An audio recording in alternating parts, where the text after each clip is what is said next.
आपल्या घरातले मोठे आज्या वगैरे ना असं सांगतात की ना देव कोपतो, देवी कोपते, मग हे असं नाही झालं तर असं होतं वगैरे. तर तशी भीती मला कधी स्वामी समर्थांची वाटली नाही. जेव्हा जेव्हा अपयश येतं ना तेव्हा तेव्हा राग पण येतो. असं वाटतं की काय हे कॉन्व्हर्सेशन माझं स्वामी समर्थांबरोबर खूप वेळा होतं. एकदा मी NDA रोडला गेले होते आणि माझी 2 व्हीलर आउट ऑफ नोवेअर तिथे बंद पडली. मी खूप वेळ वाट बघते की कोणी येतंय का, काही मदत मिळते का, फोन लागतोय का. स्वामींचं नाव घेतलं मनापासून आणि किक मारली आणि गाडी चालू झाली.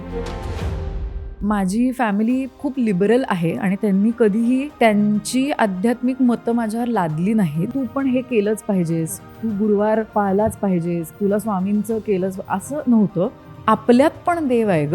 म्हणजे आपण स्वतःमधल्या देवाला जर नाराज केलं तर मला असं वाटतं की इट मेक्स नो सेन्स. म्हणजे तुम्ही असं नाही करू शकत की सोशल मीडियावरती कित्येक वेळा असं होतं की एकेका दिवशी 50-50 हजार फॉलोअर्स वाढतात, काही दिवशी 10-10 हजार फॉलोअर्स निघून जातात. वाईट वाटतं खूप वेळेला, पण त्याच्यावरती अवलंबून नसणं हे तुम्हाला तुमचं अध्यात्म शिकवतं. प्रसिद्धी ही प्रसिद्धीच्या जागीच असावी आणि अध्यात्म हे नेहमी आपल्या आतमध्ये खोलवर मुळाशी गेलेलं असावं.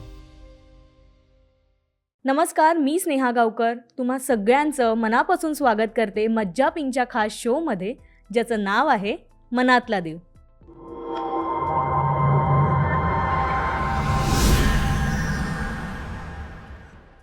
आपण सगळे रोज देवाचं नामस्मरण करतो, पाया पडतो, पूजा करतो, पण कधी थांबून स्वतःला विचारलंय का, माझ्या मनातला देव कोण आहे? या शोमधून आपण भेटणार आहोत अशा कलाकारांना जे त्यांच्या यशामागे, अपयशामागे, संघर्षामागे एका अदृश्य शक्तीवर ठेवलेली श्रद्धा घेऊन चालत आलेत. आज आपण ऐकणार आहोत त्यांच्या आयुष्यातील देवाशी झालेल्या गप्पा, अनुभव, चमत्कार, प्रश्न आणि उत्तरं. कारण प्रत्येकाच्या मनातला देव वेगळा आहे, पण श्रद्धेची भावना ही सगळ्यांची सारखी असते. चला तर मग या प्रवासाला सुरुवात करूया मनातल्या देवाशी मनापासून. आज आपल्याबरोबर गप्पा मारायला आपली मैत्रीण आली आहे, जी आहे अदिती द्रविड. मज्जा पिंकच्या मनातला देव या शोमध्ये अदिती, तुझं खूप खूप स्वागत आहे. Thank you so much. सगळ्यात आधी तू कशी आहेस? खूप छान आहे, एकदम मज्जेत आहे. येस. सुरुवात करूया आपण या गप्पांना. सो सगळ्यात आधी माझा प्रश्न हा आहे की अध्यात्म म्हणजे तुझ्या मते नेमकं काय?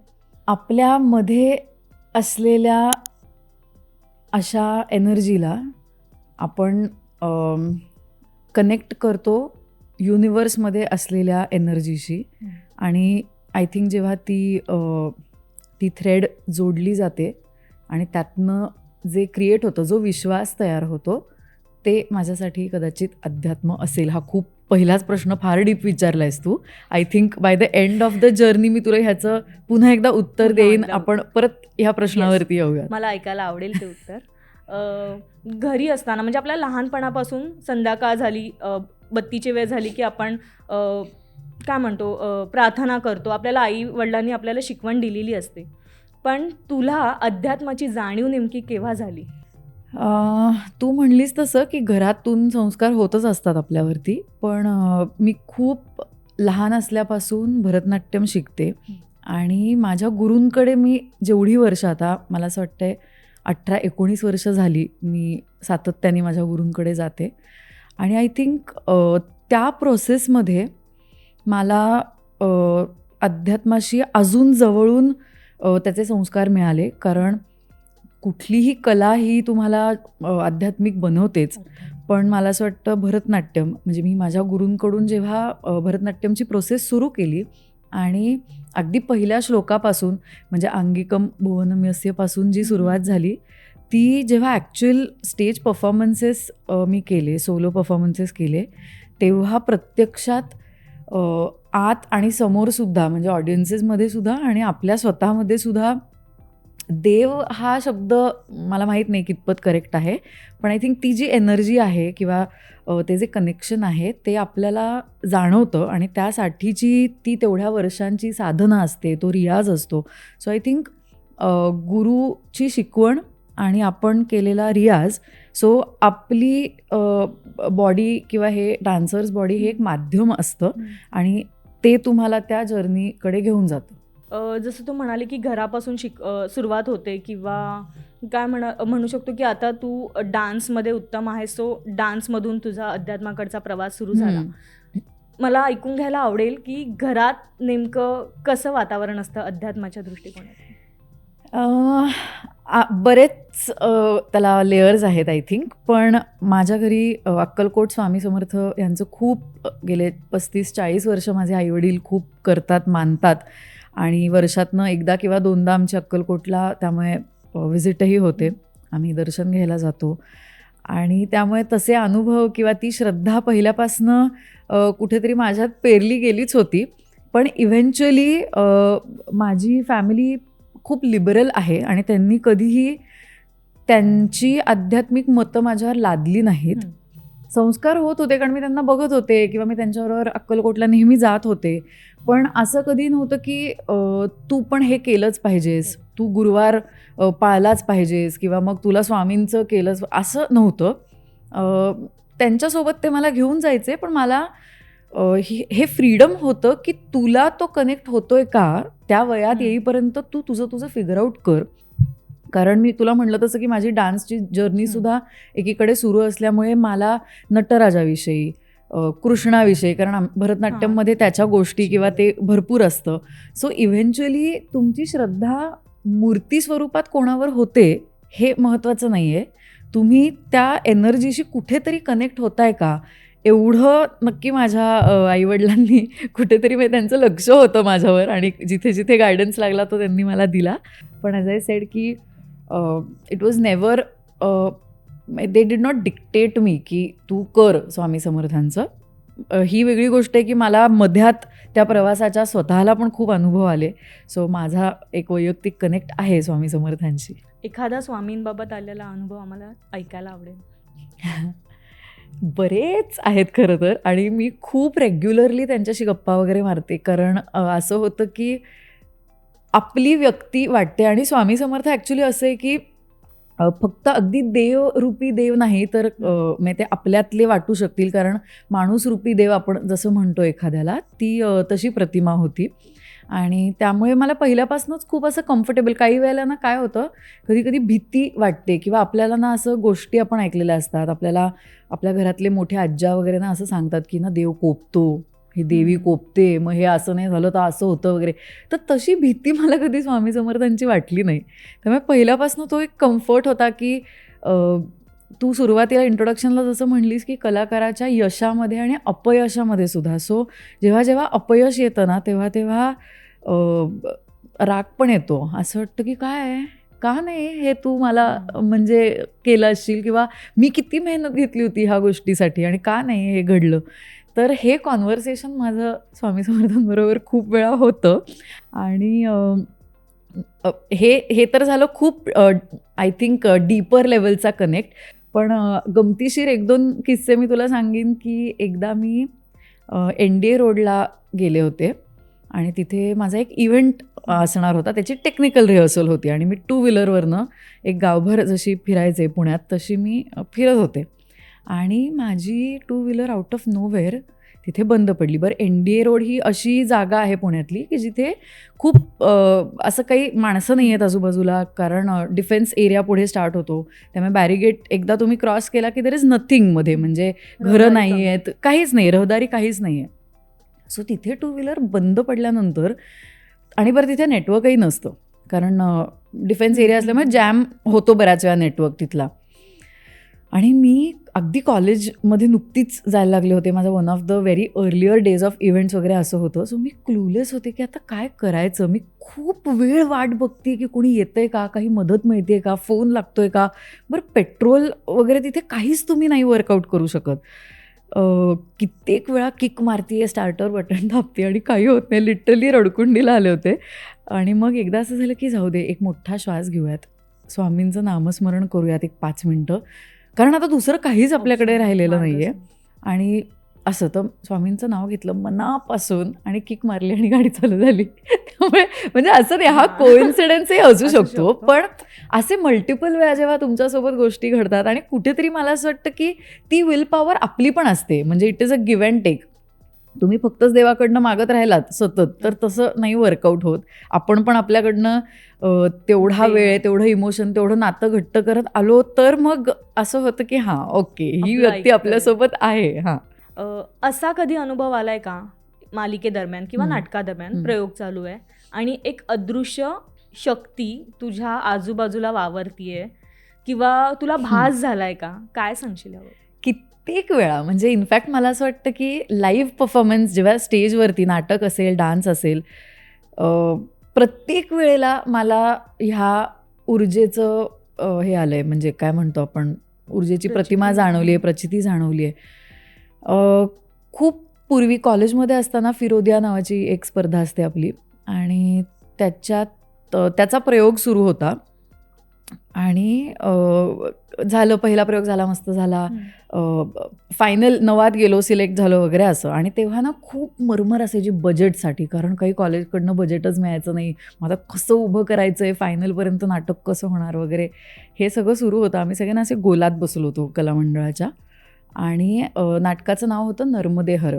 त्यामुळे नर्मदेवरती ती परिक्रमा वगैरे सगळं असं नाटक होतं. त्याच्यात माझे डान्स, कोरिओग्राफी वगैरे असं सगळं होतं. तर एक असा पॉईंट आला होता की आता काय करूयात, नाही जमत आहे आपल्याकडे बजेट, कॉलेज आपल्याला काही फारसं अजून सपोर्ट करू शकत नाही आहे. त्यांनी सांगितलं एवढ्या ह्याच्यात तुम्हाला जमलं, तुम्ही बसवा आणि करा, बहुतेक नाही आपल्याला करता येणार किंवा काय, आणि असं. आणि आम्ही त्या गोलातनं थोडेसे निराश होऊन उठलो आणि आम्हाला मागे एक अक्षरशः, म्हणजे तुला खोटं वाटेल पण नोटांचं बंडल सापडलं. आणि आम्हाला वाटलं की हे कोणाचं तरी कारण एवढे पैसे तेव्हा कोणाकडेच नसायचे. कॉलेजमध्ये किती पॉकेट मनी असून आणि कलामंडळात वगैरे कोणी पैसे घेऊन एक 25 रुपयाची रोज कॉफी प्यायची, 50 रुपयाची भुर्जी खायची आणि घरी जायचं. त्यामुळे याच्यापेक्षा जास्ती पैसे कोणी कॅरी करायचं नाही. सो नोटांचं बंडल दिसल्यावरती 1-2 मिनटं अशी वियर्ड शांतता होती की हे कोणाचं आहे, पडलंय, हरवलंय, काय झालंय. ते कोणाचंही नव्हतं. आउट ऑफ नोवेअर आम्हाला बरोबर जेवढी वरची अमाऊंट कमी पडत होती तेवढ्या रुपयांचं बंडल तिथे. हे दिस इज व्हेरी, तेव्हा ते खूप असं वाटलं होतं की आई शपथ काय घडलंय वगैरे. तेव्हा त्याचं हे नव्हतं समजलं की त्याचं काहीतरी स्पिरिच्युअल कनेक्शन असू शकतं कलाकार म्हणून. कारण त्या जागेत, त्या कलामंडळाच्या हॉलमध्ये इतकी जीव तोडून मेहनत केलेली असते. नटराजाला वंदन करून आपण त्या सगळ्या गोष्टी करत असतो की कुठेतरी मला असं वाटतं की देवाचं लक्ष असतं आपल्यावर. आणि असेलही कदाचित की कोणाचं तरी काहीतरी, आय डोंट नो, राहिलं. मग आम्ही ते बराच काळ वापरलंही नाही. आम्ही ते तसंच ठेवलंही होतं की आपल्याला गिल्ट नाही वाटला पाहिजे की आपण कोणाचे तरी पैसे वापरले. ते बराच त्याच्या अनाऊन्समेंट्स केल्या, कॉलेजमध्ये नोटीस फिरवली, पण ते शेवटपर्यंत कोणाचंच नव्हतं. मग शेवटी आम्हाला आमच्या टीचरच म्हणलं की ऐका ना मुलांना, आता तुम्ही वापरा. आम्ही असं होतो की म्हणजे तुम्ही तर देतच नाही आहात आणि तुम्ही म्हणताय की हेही वापरा, तर ओकेच आहे म्हणजे. त्यामुळे पण हे तर मी तुला सांगितलं की पडद्यामागची ही घटना होती. पण तुझा जो प्रश्न होता की परफॉर्म करताना असं कधी जाणवलंय का, तर 2009 साली माझं अरंगेत्रम झालं. आणि अरंगेत्रममध्ये अख्खं मार्गम परफॉर्म करतात. तर मी आणि माझ्यासोबत अजून एक मुलगी होती, आमच्या दोघींचं मिळून अरंगेत्रम होतं. पण त्या मार्गममध्ये प्रत्येकीचा एक सोलो पण होता. तर माझ्या सोलोपर्यंत ना, आणि तो सेकंड हाफमध्ये असतो, सुरुवात आला रिपू, काय सरस्वती वंदन वगैरे, ह्याच्यापासून सगळं सुरू होत होत होत मध्यात आला प्रवास. आणि माझा सोलो तिथे मी त्याची वेळ आली सोलो परफॉर्म करण्याची. मला आजही आठवतं आहे स्नेहा की आणि युजली माझं असं होतं ना की म्हणजे मी खूप जोरदार डान्स करते आणि आपण घामाघूम होत असतो आणि आपल्याला प्रत्येक वेळेला मग बाहेर येऊन थोडंसं टचअप असं तसं. त्या परफॉर्मन्सला, त्या आयटमला मी विंगीत आहे आणि मी स्वतःला बघतीये की मी परफॉर्म करते, मला दिसतंय की माझा परफॉर्मन्स चालू आहे, मी काय केलं काय नाही. आणि ती इनक्रेडिबल फिलिंग होती, कारण I saw my self perform. त्यामुळे मला असं वाटतं की त्या क्षणी तिथे असं काहीतरी रसनिष्पत्ती घडली की नटराजाचा आशीर्वाद कदाचित तिथे असेल. आणि मी थकले नव्हते, मी दमले नव्हते, त्याच्यानंतर मला घाम नव्हता, काहीच नाही. कारण बहुतेक परफॉर्म करणारी व्यक्ती, म्हणजे परफॉर्म करणारं शरीर हे माझं नव्हतं, मी ते बघत होते. म्हणजे असं तू सांगतेस पण मला अंगावर काटे आले. पण हे मी स्वतः अनुभवलंय अगदी. म्हणजे तुला खरंच सांगते मी की मी सुद्धा त्याच्यानंतर एक काही मिनटं ब्लँक होते की मला माहीत नाही आत्ता माझ्यासोबत काय घडलं. पण आय थिंक 6-8 महिने आपण अरंगेत्रमची प्रॅक्टिस करत असतो, रियाज असतो, तुम्ही इतके स्पिरिच्युअली एका वेगळ्या फ्लोमध्ये असता. आणि फायनली जेव्हा शो डे असतो तुमचा, आय थिंक ती सगळी मेहनत तुम्ही जेवढा तुम्ही अक्षरशः रक्ताचं पाणी केलेलं असतं आणि तो परफॉर्मन्स होताना मला असं वाटतं की ते डिवाईन फिलिंग होती. तुलाच So, कळलं नाही की नाही ते कळलं नेमकं मला काय? आजपर्यंत. आणि मला फक्त ती फिलिंग माहिती आहे कारण I have seen my self perform on stage. त्यानंतर परत नाही असा कधी अनुभव आला मला. That was the only time. काय किती विश्वास आहे अदृश्य शक्तीवर? पूर्ण पूर्ण विश्वास आहे. म्हणजे मला असं कधी एकदाही आत्तापर्यंतच्या जर्नीत हा डाऊट नाही आला की अरे बापरे खरंच असं काही असतं का, देव असतो का, किंवा नेमकं काय असतं, किंवा नाही हे सायन्स आहे, हे मेडिसिन आहे, ते सगळं आहेच. ह्याच्यावरही माझा पूर्ण म्हणजे टेक्निकली आपण टर्मिनॉलॉजीजमध्ये बसवतो तर ते सगळं डेफिनेटली आहे. पण मग ते पुन्हा आय थिंक माणसानीच तयार केले आहेत त्या टर्मिनॉलॉजीज. जेवढा माणूस प्रगल्भ झाला, त्याने अभ्यास केला, मग मेडिसिन पुढे गेलं, सायन्स पुढे गेलं, ह्या सगळ्या गोष्टी आहेत. पण अगेन म्हणजे निसर्ग ही सगळ्यात मोठी गोष्ट आहे हे सिद्ध करणारी की काहीतरी आहे. निसर्ग कोणी क्रिएट केलाय असं म्हणजे नाहीच होऊ शकत ना, की निसर्ग आपोआप आला असं नाही होऊ शकत. त्यामुळे किंवा माणूस स्वतः जन्माला येणं ती सुद्धा जी अख्खी प्रक्रिया आहे की एक बाई नवीन जीवाला जन्म देते, ही प्रक्रिया कशी होते. मग हे निसर्ग जरी असला तरी काहीतरी अशी एक शक्ती असेल, एक ऊर्जा असेल, एक ऊर्जा स्त्रोत असेल जिथून हे सगळं घडतंय. सो माझा 100% विश्वास आहे आणि माझा मूर्ती स्वरूपात पण विश्वास आहे, माझा अमूर्त स्वरूपात पण विश्वास आहे आणि मला त्याच्यामुळे खूप पॉझिटिव्हिटी मिळते माझ्या आयुष्यामध्ये. मी तुला आता प्रश्न हाच विचारणार होते की मूर्ती भाव किंवा सेवा भाव या दोन वेगवेगळ्या गोष्टी आहेत. सो अदिती कोणत्या मार्गाने देवाकडे पोचण्यासाठी अदिती कोणता मार्ग निवडेल? I think I am blessed enough की मी कलाकार म्हणून जन्म घेतला आहे. त्यामुळे कला ही सगळ्यात माझा महत्त्वाचा आणि मोठा आणि डीपेस्ट रूट ऑफ स्पिरिच्युअलिटी आहे. कारण बरं, आणि तेही मी नशीबवान आहे म्हणून मी कलाकार म्हणून जन्म घेतलेला आहे. कारण अदरवाईज कला तुम्हाला चूज करते. तुम्ही काय असं कलेच्या मागे गेलात पण ती तुम्हाला जर उपजतच नसेल तर तुम्ही त्याचं काहीही करू शकत नाही. आजकाल थोडी गोष्ट वेगळी आहे. आता कोणीही असं म्हणू शकतं की मी ॲक्टर आहे किंवा मी काही आहे, पण इट इज असं नाही मी म्हणते. कष्ट घेऊन पण एखादी कला अवगत करता येते, पण ती उपजत असणं हे मला असं वाटतं की त्याचं खरं स्रोत आहे. आणि कला हा माझ्यासाठी सगळ्यात मोठा मूर्त आणि अमूर्त स्वरूप दोन्ही आहे अध्यात्माचं. छान उत्तर होतं हे. नेक्स्ट मी विचारेन की आता जसं आपण बोललो की दैवी अनुभव तू मला शेअर केलेस, सो हे जे दैवी अनुभव होते यानंतर तुझा आयुष्याकडे पाहण्याचा दृष्टिकोन काहीसा बदलला का? हां, म्हणजे ती प्रोसेस होती, तो बदलत जातच होता. आणि समहाऊ मी तुला म्हटलं तसं की माझा काही असा शिफ्ट नव्हता की आधी मला विश्वास नाही आहे, मग मला हे अनुभव आले आणि मग मला विश्वास बसला, असं नव्हतं. मला पहिल्यापासूनच विश्वास होताच समहाऊ. आणि माझ्या घरीसुद्धा साधारण तसंच सगळं वातावरण असल्यामुळे बऱ्यापैकी सगळे स्पिरिच्युअल आहेत आणि करतातही तेवढं देवाचं किंवा असं. सो आय थिंक फरक तर पडतच गेला आहे. आणि दिवसेंदिवस मला असं वाटतं की यशापेक्षाही जास्ती जेवढं अपयश तुम्ही बघता ना, तर खरं तर अपयशाच्या त्या प्रत्येक क्षणी तो विश्वास कमी होतो ह्याची शक्यता जास्ती असते. पण मला पर्सनली असा अनुभव आहे किंवा मला पर्सनली असं वाटतं की तुम्ही त्या प्रत्येक अपयशानंतर रोज पुन्हा उठून त्याच ऊर्जेने परत काम करताय आणि पुन्हा काहीतरी सिद्ध करताय, स्वतःला असेल, जगाला असेल, काय तुम्हाला जे करायचं आहे ते. आता हे करता येणं हा सगळ्यात मोठा अध्यात्माचा भाग आहे. कारण अदरवाईज तुम्ही जर खचून गेलात अपयशानंतर तर बरोबर आहे की कुठं आहे देव, पण ही जी एनर्जी परत येते किंवा न खचता, बरं खचतोही आपण खूप वेळा. आजकाल तर आपण डिप्रेशन वगैरे शब्द फार किरकोळीत ऐकतो. मलाही बऱ्याच वेळा असं वाटतं की मी आत्ता बहुतेक डिप्रेशनमध्ये सध्या, कारण आपण अशा इंडस्ट्रीमध्ये आहोत की there are continuous ups and downs. कधीच तुमचं लाईफ लिनियर नसतं. पण आय थिंक ती गंमत आहे आणि त्या जर्नीमध्ये सस्टेन करण्याचं बळ मला माझा देव किंवा माझी ती ऊर्जा किंवा माझा तो विश्वास देतो. जसं तू म्हणालीस की आता अपयशाचं तू उत्तर दिलंस की अपयशातून पुन्हा उभं राहण्याची ताकद देव देतोय. सो असा काही अनुभव आलाय का की ते तुझ्या आयुष्यातलं खूप मोठं अपयश होतं किंवा तो संघर्षाचा काळ होता, त्यावेळेला अदितीने अध्यात्माकडे काहीतरी मागितलं किंवा अदितीने अध्यात्माकडून स्वतःसाठी काहीतरी घेतलं आणि स्वतःमध्ये किंवा पुढे जाण्यासाठी ती तयार झाली?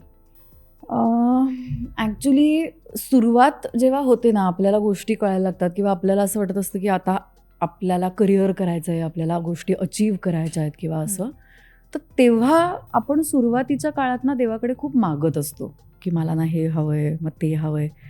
पण आता मला असं वाटतंय की हळूहळू गेल्या काही काळामध्ये जितक्या वेळा अपयश आलं असेल, बरं त्याची पण एक गंमत आहे की मला वाटणारं अपयश समोरच्यांना यशच वाटतंय हेही मला कळालं काही काळानंतर, कारण समोरच्यांकडे तेवढंही नाही आहे. म्हणजे मी फक्त माझ्या एकाच चष्म्यातनं बघते, कारण माझी स्वप्न मोठी आहेत. मला आत्ता हे हवं होतं आणि मिळालं नाही म्हणून मला ते अपयश वाटतंय. पण समोरचा माणूस त्याच्या माणसाशी अशी चर्चा करतो की यार क्या बात आहे यार, आज ही हे पण करते, ते पण करते, हिच्याकडे हे पण आहे, ते पण. हे आपण बघतच नाही. आपल्याला असं वाटतं की हे मिळालं नाही ना, प्रत्येकाचं दृष्टी हे अपयश आहे. हां, पण तरीही तू असं समज की आपल्याला वाटतच असतं की नाही इथे आपण अपयशी झालो, आज अजून एक अपयश पचवलं.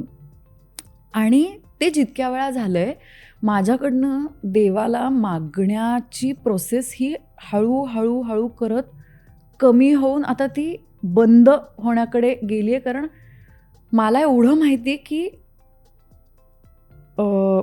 ती energy it does more than that. ती तुमच्यासोबत फक्त त्या प्रवासात असणं हे पण खूप मोठं भाग्य आहे. आणि तुम्ही जितकं पटकन मागणं सोडाल ना, तुम्ही जितकं पटकन जे आहे त्याची कृतज्ञता आणि फक्त व्यक्त नाही करायची. म्हणजे आता हे होत नाही म्हणून एक आता ठीक आहे मी देवाकडे काही मागत नाही, आम्ही नुसतं बसून थँक्यू म्हणते, ते वाटणं गरजेचं आहे. ते ज्या क्षणी तुम्हाला मनापासून वाटायला लागतं ना की I am grateful for everything that I have.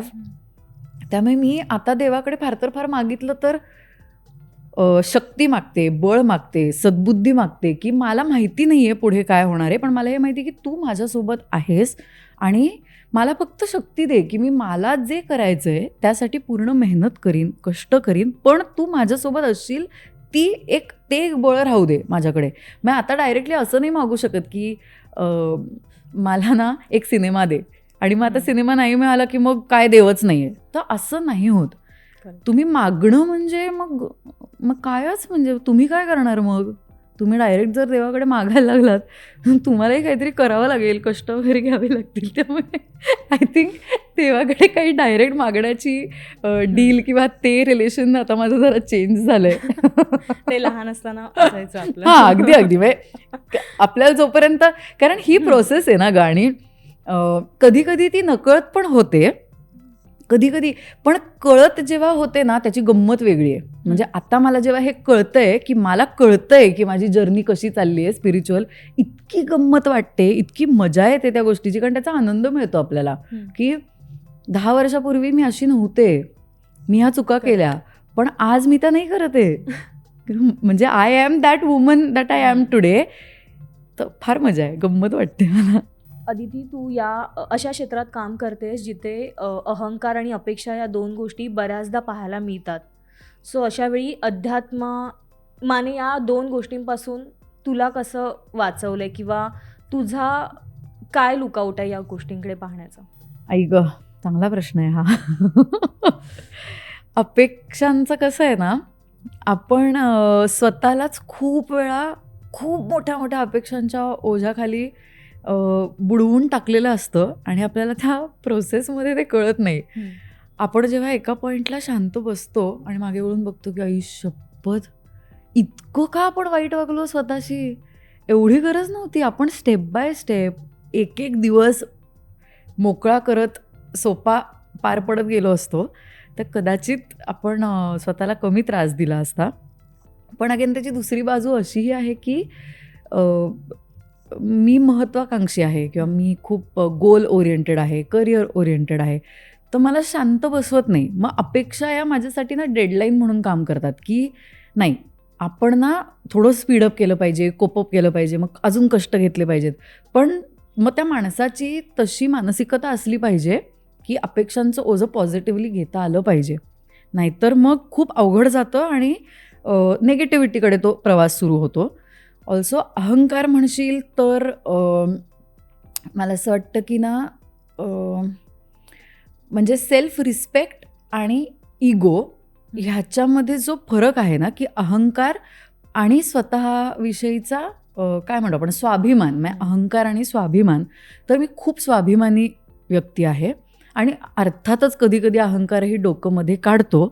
पण फॉर्च्युनेटली माझे आई वडील किंवा मी अशा सेटअपमध्ये आहे, अशा लोकांमध्ये आहे की मला वेळोवेळी रियालिटी चेक्स देत राहतात ते. कारण त्यांना माहिती आहे की हे जे रसायन आहे हे ॲक्च्युली खूप पोटेन्शियलवालं आहे, पण थोडीशी समजा लाईन क्रॉस झाली तर हिचं नुकसान होऊ नये ह्यासाठी खरोखर जे आपले हितचिंतक असतात, आपल्या जवळची लोकं असतात आणि अशी लोकं हवीत की जे तुम्हाला क्रिटिसाइज पण करतील तुमच्या चांगल्यासाठी. माझ्याकडे तशी लोकं आहेत. I am very blessed.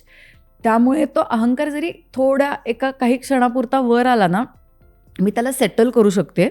पण स्वाभिमानाला मी शक्यतो धक्का लावू देत नाही आणि त्यामुळे मी असंख्य गोष्टींना मुकले पण आहे. मी असंख्य ऑपॉर्च्युनिटीजला, म्हणजे त्यांना ऑपॉर्च्युनिटीज म्हणायचं का नाही मला माहीत नाही, पण मी नाही म्हटलेली आहे कारण ते माझ्या स्वाभिमानात बसणारी गोष्ट नव्हती.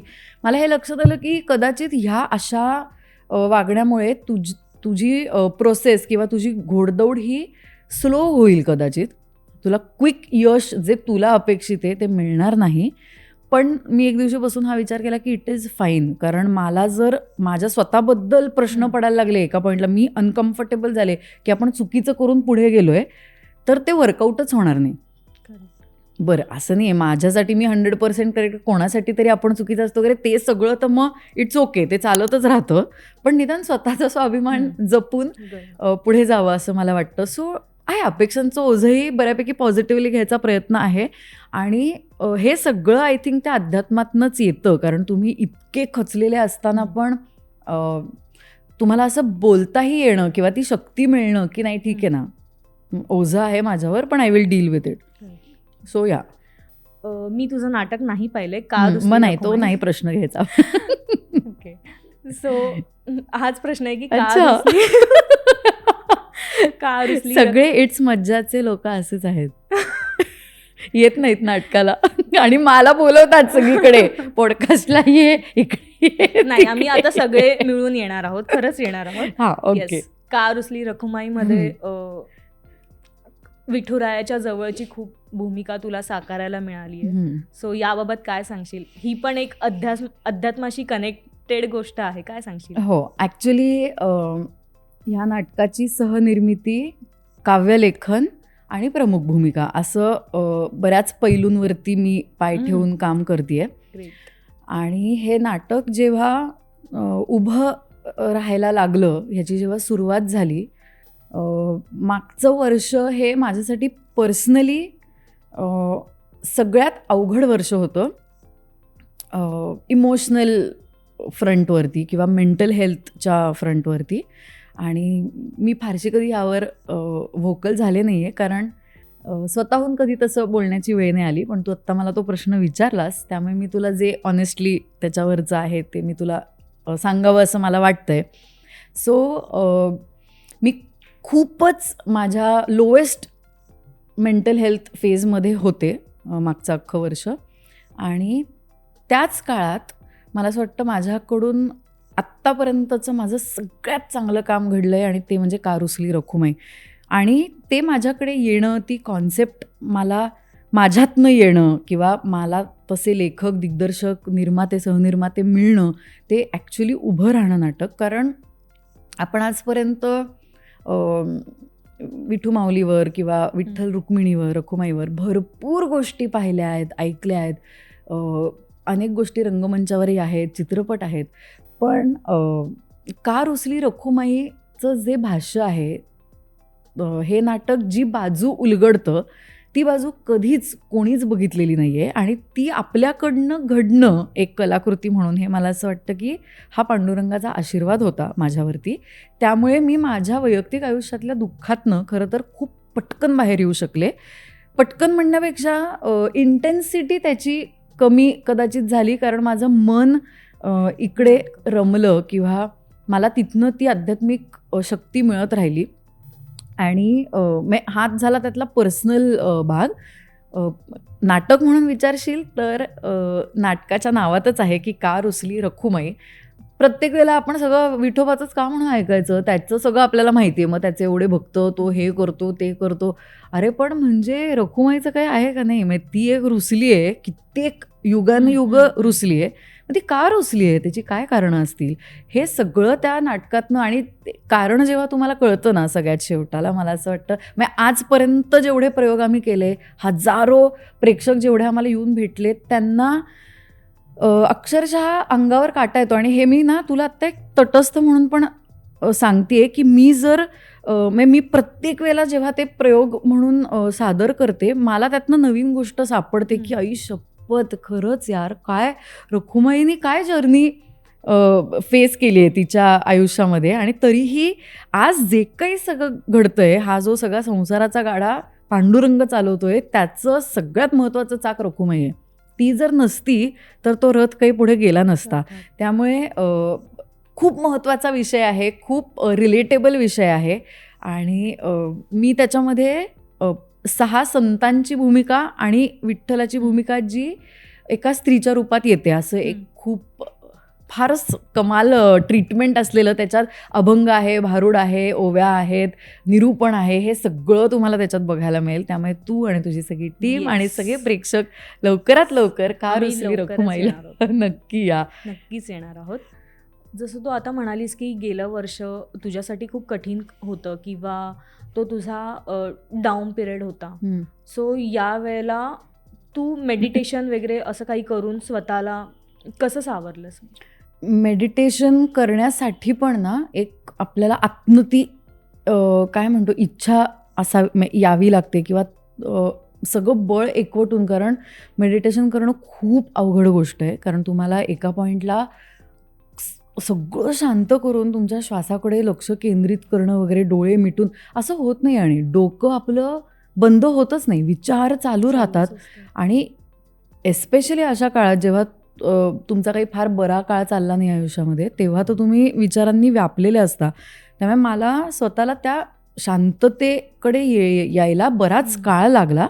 पण मी काही वेळेला ते जमवलं, काही वेळेला मी ते मेडिटेशन घडवून आणलं. पण मला असं वाटतं की मी जेव्हा जेव्हा काम करत असते ना, एखाद्या नाटकाची प्रोसेस चालू आहे, शूट आहे, that itself is meditation for me. म्हणजे त्याच्यापेक्षा जास्ती मी शांत आणि पीसफुल कधीच नसते. त्यामुळे मी मांडी घालून असं बसणं हे पण बहुतेक मी चिटिंग करत असेन, कारण माझं कम्प्लीट मेडिटेशन होत नाही. पण मी जेव्हा काम करत असते तेव्हा मला जेन्युइनली जगातला इतर कुठलाही विचार, त्या क्षणी मी 100% त्या प्रोसेसमध्ये, त्या शूटमध्ये, त्या नाटकाच्या प्रोसेसमध्ये असते. आणि म्हणून मी तुला म्हणलं तसं की त्या काळातच हे नाटक घडून येणं ही पांडुरंगाची कृपा होती. कारण त्यांनी मला त्या सगळ्यातनं बाहेर काढलं आणि खरंच मला त्याचा खूप फायदा झाला. कारण एकतर मी नाटकामध्ये संत तुकारामांपासनं ज्ञानेश्वर माऊलीपर्यंत सगळ्यांचा प्रवास आहे. त्यामुळे मला त्यांच्याकडनं ते सगळं पुन्हा वाचताना, ते स्वतः अनुभवताना, ते साकारताना प्रेक्षकांसाठी इतक्या नव्यानं गोष्टी कळल्या की ज्या मी आत्मसात केल्या तर मला अजून माझ्या ह्याच्यातनं बाहेर यायला मदत होईल. आणि I think that was my best meditation journey. तू इंटरव्ह्यूच्या सुरुवातीलाच एक वाक्य म्हणालीस की देवाचं लक्ष असतं.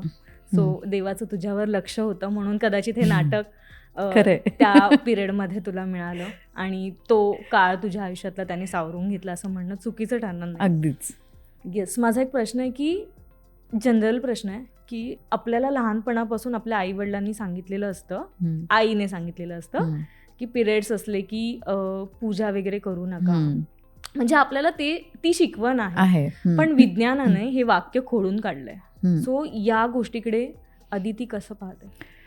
खूप चांगला प्रश्न आहे हा. कारण मला असं वाटतं एक स्त्री म्हणून तू, मी आणि आपण सगळ्या जणीच ह्या प्रोसेसमधनं जातच आहोत पिढ्यानपिढ्या, आणि आपल्या येणाऱ्या पिढ्यांनाही आपण हेच सांगू. ते नकळत का होईना हां. सांगितलं जाणार आहे. कदाचित असं सांगितलं जाईल की तसं होतं बरं का, पण आता तुम्ही लकी आहात की तुम्हाला ते फेस नाही. आय डोंट नो की त्याचा फॉर्मॅट कदाचित चेंज झाला असेल, पण ऑफकोर्स आता आपण ज्या जनरेशनमध्ये आहोत आपल्याला तर हे आपल्या आजीनी असेल, आईनी पण थोड्याफार फरकाने असेल.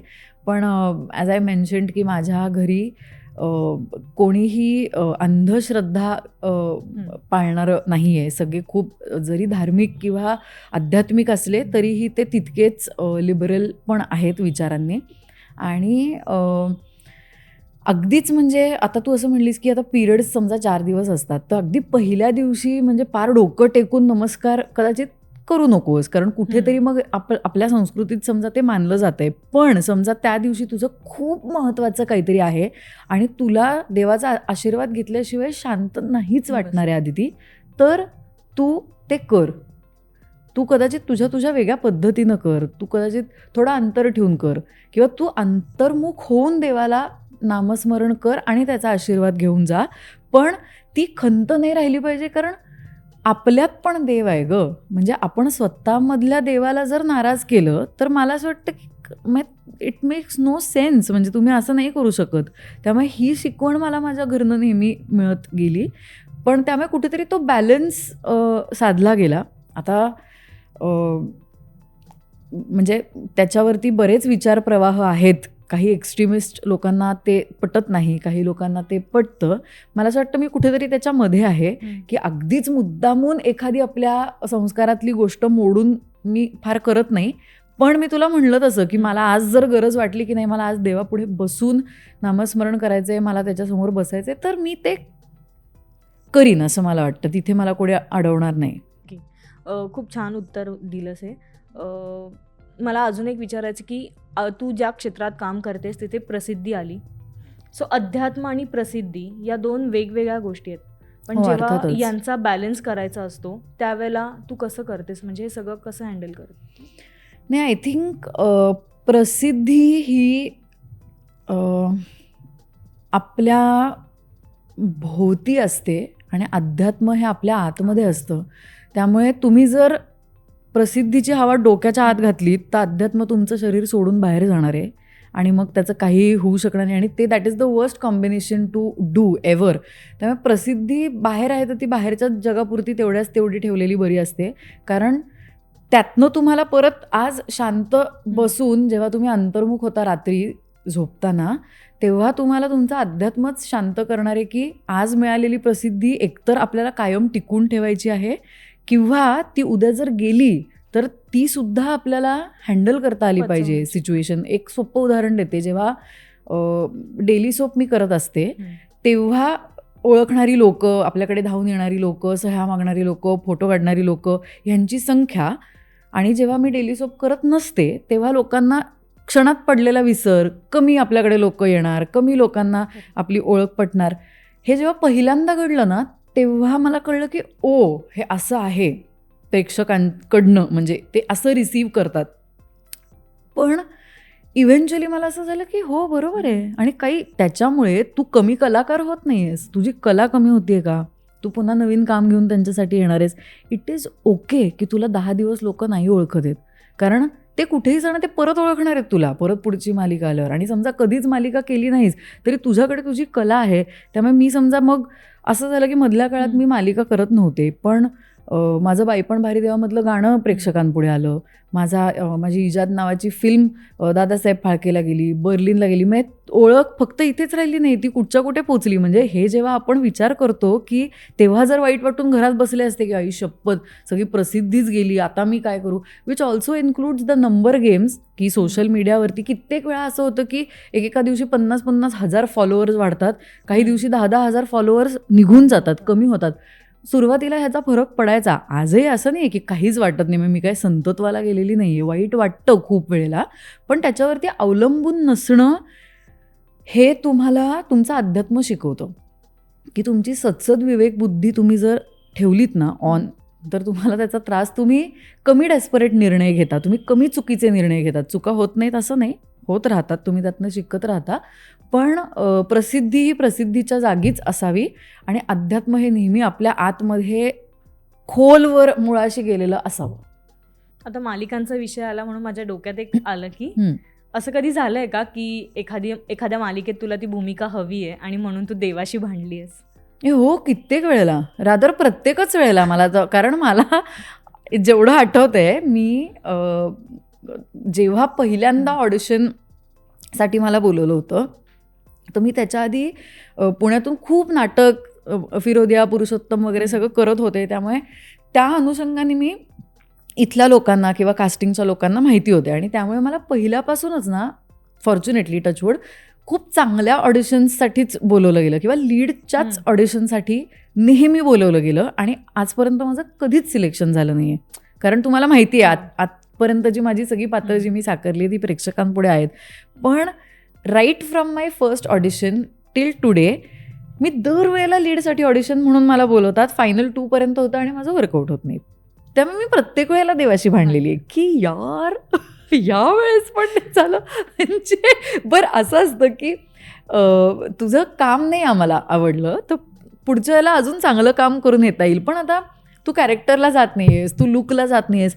एका पॉईंटला मला कळलं की मी देवाशी भांडणं चुकीचं आहे, कारण तो तरी कायच करणार आहे. त्यांनी मला आता एका विशिष्ट पद्धतीने बनवलेलं आहे. मी अशी आहे, मी छान दिसते जशी दिसते तशी. आता समोरच्याला मी कशी दिसायला हवी आहे हे माझ्या हातात नाही आणि देवाच्याही हातात नाही. ते वन्स अँड फॉर ऑल त्यांनी एक बनवून पाठवलेलं आहे मॉडेल खाली. आता त्याच्यामध्ये काही होऊ शकत नाही. त्यामुळे आता माझी देवासोबतची भांडणे खूप कमी झाली आहेत. कारण आता मी त्याला फक्त कॅज्युअली जाऊन सांगते की हॅलो आज पण नाही झालं, इट्स ओके, पण काहीतरी, कारण खूप गोष्टी झाल्या सुद्धा ना. म्हणजे जितक्या गोष्टी चांगल्या घडल्या ह्या ह्याच्यामध्ये. आणि फॉर्च्युनेटली ना ज्यासाठी मी जेवढ्या वेळा जाऊन देवाशी भांडली आहे ना, खरं तर त्यांनी मला फक्त ती पोझिशन नसेल दिली, ते कॅरेक्टर नसेल दिलं, पण त्याच्यासोबत येणारी प्रत्येक गोष्ट मी अनुभवली फॉर्च्युनेटली. कारण माहीत नाही जे कुठलं पात्र साकारलं ते प्रेक्षकांच्या पसंतीस पडलं, त्याच्यातनं इंडस्ट्रीमध्ये जे काही थोडंफार चांगलं नाव कमवलं, कामातनं काम पुढे मिळत गेलं किंवा पाठीवर कौतुकाची थाप मिळत गेली, नेहमी क्रिटिक्सकडनं असेल किंवा तुमच्यासारखी लोकं जी नेहमी अक्षरशः पहिल्या कामापासून मला आठवते की असं कधीच झालं नाही की माझं कुठलं तरी काम रिलीज झालं आहे आणि तुमची त्याच्यावरती एक्नॉलेजमेंट मला मिळालेली नाही आहे. फक्त बड्डेला मिळत नाही, माझा बड्डेला काही केल्या रील आणि व्हिडिओ येत नाही इट्स मज्जावरती, पण अदर दॅन दॅट सगळीकडून फुल सपोर्ट. नोटेड आहे. देवाशी तुझं नातं कसं आहे, एका वाक्यात काय सांगशील? खूप घट्ट आहे. एक रॅपिड फायर आहे, आपण मी विचारते तू सांगशील. देव, भीती की आधार? आधार.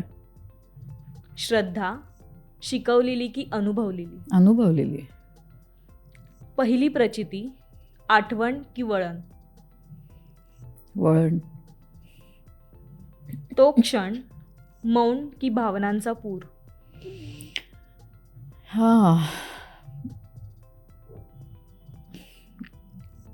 भावनांचा पूर.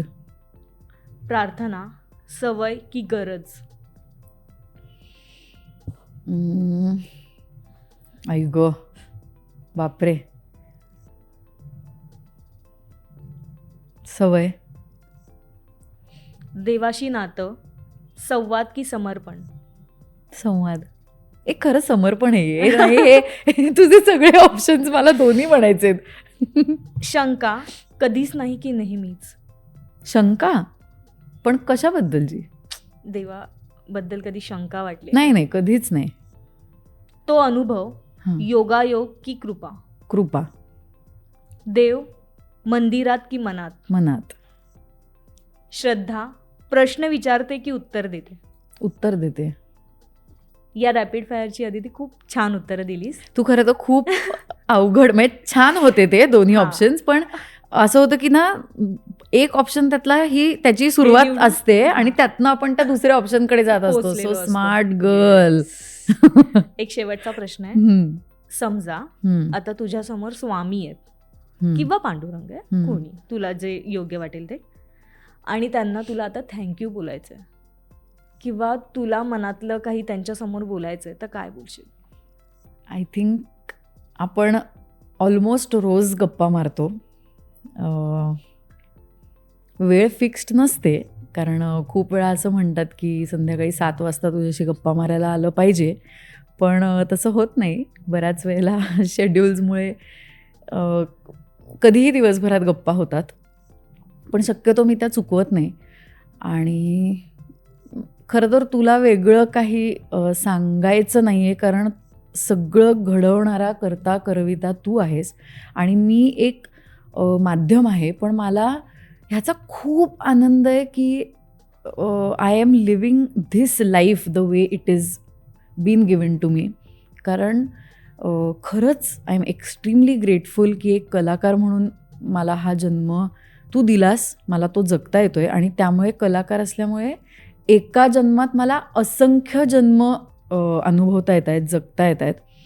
ह्या प्रवासामध्ये होणारी कुरबूर, धडपड, अशांती किंवा मला होणारं दुःख, जवळच्यांना त्रास झाला तर होणारं दुःख, पण मला असं वाटतं की हे सगळं कुठेतरी ज्या पद्धतीने होतं आहे तसं होत राहणं गरजेचं आहे. कारण इव्हेंच्युअली मी जे होणार आहे, मला जे मिळणार आहे, आणि आत्ता पण मी जिथे आली आहे, हे मी ते सगळं करून आले नसते तर मी तशी नसते, किंवा ते सगळं माझ्याकडे आज नसतं जे ह्या क्षणी माझ्याकडे आहे. त्यामुळे इथून पुढे मला काय मिळेल का, किंवा मी तुझ्याकडे काही मागीन का, तर तसं म्हणशील तर मटिरियल लिस्ट तर काय नेहमी आपल्याकडे रेडीच असते की मला हे हवं आहे, ते हवं आहे. पण पुन्हा एकदा आज मी कधी विचार केला नव्हता की कॅमेराच्या माध्यमातनं कधीतरी मला तुला थँक्यू म्हणण्याची संधी मिळेल. पण आज ह्या माध्यमातून मी युनिवर्समध्ये इन जनरलच थँक्यू म्हणते तुला. स्वामी समर्थ किंवा पांडुरंग किंवा महादेव, तू कुठल्याही रूपात नेहमी माझ्यासोबत असतोस हे मला जाणवतं, आणि तुझं असणं मला बळ देतं. मी खचले तरी मला पुन्हा उभं राहायची शक्ती देतं. त्यामुळे हे नातं असं चालू ठेवूयात. आपली आपली काही डील्स आहेत ती मी काय आता फार कॅमेरासमोर बोलत नाही, पण मला खात्री आहे की सगळी डील्स तू पूर्ण करशील तुझ्या पद्धतीनं, आणि ते करून घेण्याचं काम मात्र माझ्याकडनं होत राहील. त्यामुळे मी नेहमी तुझ्यावरती विश्वास ठेवीन आणि तूही माझ्यासोबत असाच राहा. थँक्यू. पण आता मी तुझ्या पहिल्या प्रश्नावर येणार आहे. अध्यात्म म्हणजे नेमकं काय? सो बरं झालं आपण हा प्रश्न पुन्हा घेतला, कारण तुझ्या प्रश्नातनंही किंवा मी माझी जर्नी जेव्हा तुझ्याशी बोलताना उलगडत गेली तेव्हा मला आता त्या प्रश्नाचं खरोखर तुला उत्तर देता येईल की अध्यात्म म्हणजे मला असं वाटतं आपण मातीतून आलो आहे आणि आपल्याला पुन्हा मातीत जायचं आहे. त्याच्यामध्ये आत्म्यानं फक्त कपडे घातलेत जे आपल्या शरीराचे आहेत. इव्हेंच्युअली ते कपडे फक्त बदलून तो आत्मा पुन्हा वेगळ्या रूपात येणार आहे. ती जी जर्नी आहे निसर्गापासून पुन्हा निसर्गाकडेच जाण्याची, ते माझ्यासाठी अध्यात्म आहे. आणि खूप वेळेला असं होतं की तुम्ही जेव्हा निसर्गाच्या जवळ जाता तेवढेच तुम्ही अध्यात्माच्या किंवा देव आपण जर त्याला म्हणू तर आपण त्या देवाच्या आणि त्या ऊर्जेच्या जवळ जातो. तर मला माझ्या आयुष्यामध्ये निसर्गाचं पण तितकंच मोठं स्थान आहे. कारण कित्येक वेळेला असं होतं की जेव्हा तुम्हाला तुमच्या अडचणी, तुमचे प्रॉब्लेम्स जगातले सगळ्यात मोठे वाटत असतात, तुम्ही हतबल झालेले असता, मी त्या प्रत्येक वेळेला शक्यतो एखादी सोलो ट्रिप करते. आणि जेव्हा मी अशा एखाद्या ठिकाणी जाते जिथे फक्त निसर्ग आहे, तो इतका भव्य आहे, त्याची किमया इतकी मोठी आहे, आणि तुम्हाला तिथं जाऊनही जर त्या ऊर्जेची प्रचिती आली नाही तर नवलच आहे. त्यामुळे मला ती दरवेळेला येते, मला ती पुन्हा माझ्या रिॲलिटीला आणते आणि मला ती हे सांगते की तुझ्यातलं अध्यात्म हे जागं ठेव, तुला तुझे प्रश्न, तुझी उत्तरं सगळं तुझ्या आतमध्ये आहे आणि ते तुला मिळत जाईल. येस, मस्त, खूप मस्त वाटलं तुझ्याशी गप्पा मारून अदिती. तुला कसं वाटलं या शोमध्ये? खूप छान वाटलं. आपण खूप वेळा ॲक्टर म्हणून पॉडकास्ट करत असतो, इंटरव्ह्यूज करत असतो, पण असा एखादा सेगमेंट येणं म्हणून मला असं वाटतं, तू जेव्हा मला फोन केलास आणि तू सांगितलंस की हे असं काहीतरी आम्ही घेऊन येतोय, तर मला असं वाटतं की अशा गप्पा तुम्ही कधी नाही फारशा ऑन स्क्रीन किंवा इंटरव्ह्यूमध्ये मारत. त्यामुळे थँक्यू तुला की इतका संवेदनशील विषय तुम्ही घेऊन आलाय. तुला इट्स मज्जाच्या अख्ख्या संपूर्ण टीमला, अंकिताला, कारण खूप वेळा असं असतं की आपण चॅनलाइज नाही करत, आपण आर्टिक्युलेट नाही करत. आपल्या मनात ह्या सगळ्या गोष्टी असतात. खूप कधीतरी अगदी आपल्या जवळच्या लोकांच्या सेटअपमध्ये त्याविषयी आपली चर्चा होते. पण कलाकार म्हणून एक्सप्रेशन हे फार महत्त्वाची गोष्ट आहे आमच्या आयुष्यामध्ये आणि ती संधी तुम्ही दिलीत, त्यामुळे तुझे पण खूप खूप आभार. थँक्यू. थँक्यू. सो भक्तीच्या या अनुभवांसह आज आपण इथेच थांबूयात. पुन्हा भेटू लवकरच नव्या कलाकारासह आणि जाणून घेऊया त्यांच्या मनातील देवाशी झालेल्या गप्पा, प्रचिती आणि किस्से. तुम्हाला हा व्हिडिओ आवडला असेल तर लाईक करा, कमेंट करा आणि आमच्या मज्जा पिंक या चॅनलला सबस्क्राईब करायला विसरू नका.